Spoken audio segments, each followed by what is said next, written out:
दोस्तों, अर्जुन के पुत्र और भगवान श्री कृष्ण के भांजे अभिमन्यु को कौरवों ने चक्रव्यूह में घेर कर उसकी हत्या कर दी थी।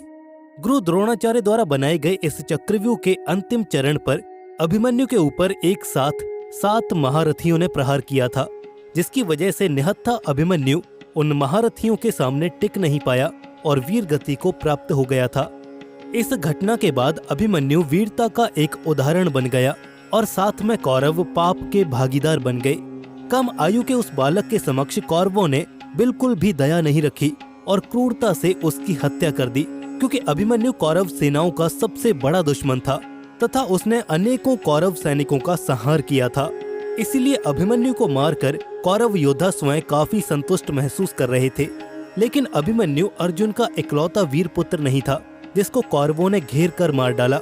अभिमन्यु के अलावा कौरवों ने अर्जुन के दूसरे पुत्र को भी इसी तरह से घेरने की कोशिश की थी, लेकिन अर्जुन के इस पुत्र ने अभिमन्यु जैसी गलती नहीं की थी।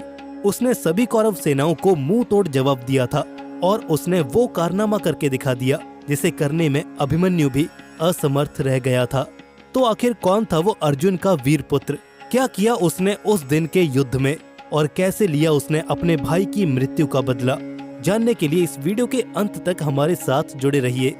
दोस्तों, आप देख रहे हैं ज्ञान लोक यूट्यूब चैनल। वीडियो में आगे बढ़ने से पहले हमारे चैनल को सब्सक्राइब जरूर कर लीजिएगा। साथ ही में कमेंट सेक्शन में जय श्री कृष्ण जरूर लिख दीजिएगा।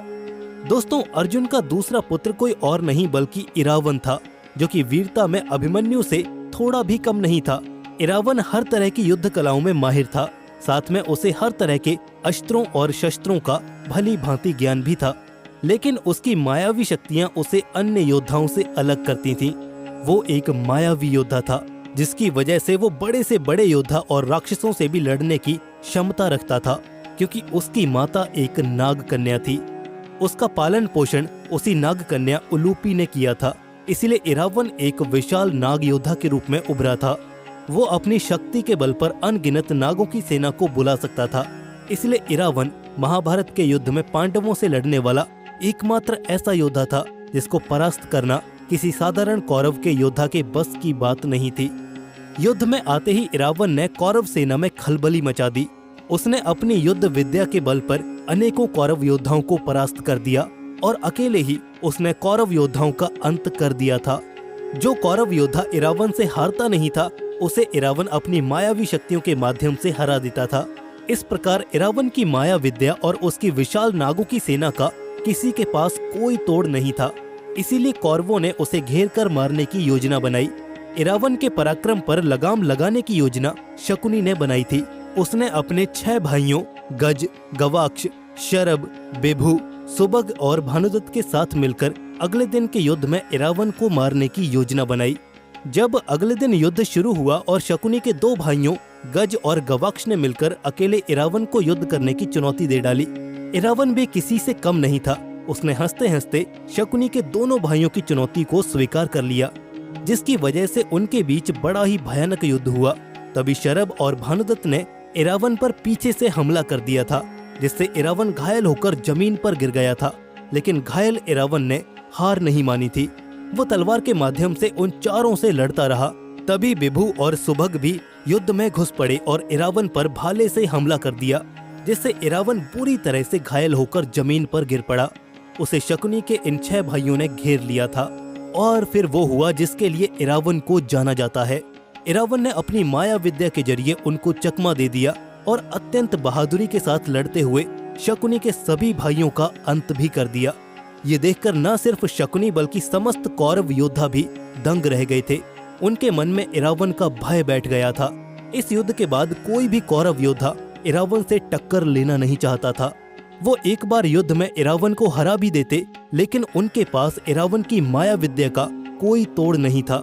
सभी कौरवों में भूरिश्रवा एक ऐसा योद्धा था जो किसी भी माया विद्या से नहीं डरता था और उसने अकेले ही इरावन से लड़ने का फैसला किया।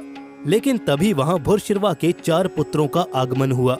उन्होंने स्वयं इरावन से लड़ने की अनुमति मांगी। उन्होंने कहा कि जो गलती शकुनी के भाइयों ने की थी, वो गलती हम लोग नहीं करेंगे और हम इरावन को उसकी माया विद्या का उपयोग करने का अवसर ही नहीं देंगे।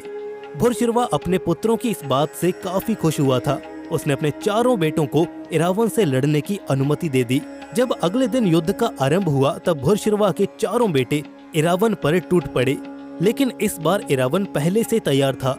उसने अपनी पिछली गलतियों से बहुत कुछ सीखा था और उसने बहुत ही आसानी से भूरिश्रवा के चारों पुत्रों का सर्वनाश कर दिया। युद्ध खत्म होने के बाद कौरवों में मातम पसर गया था। भूरिश्रवा अपने चारों पुत्रों की मृत्यु से बौखला उठा।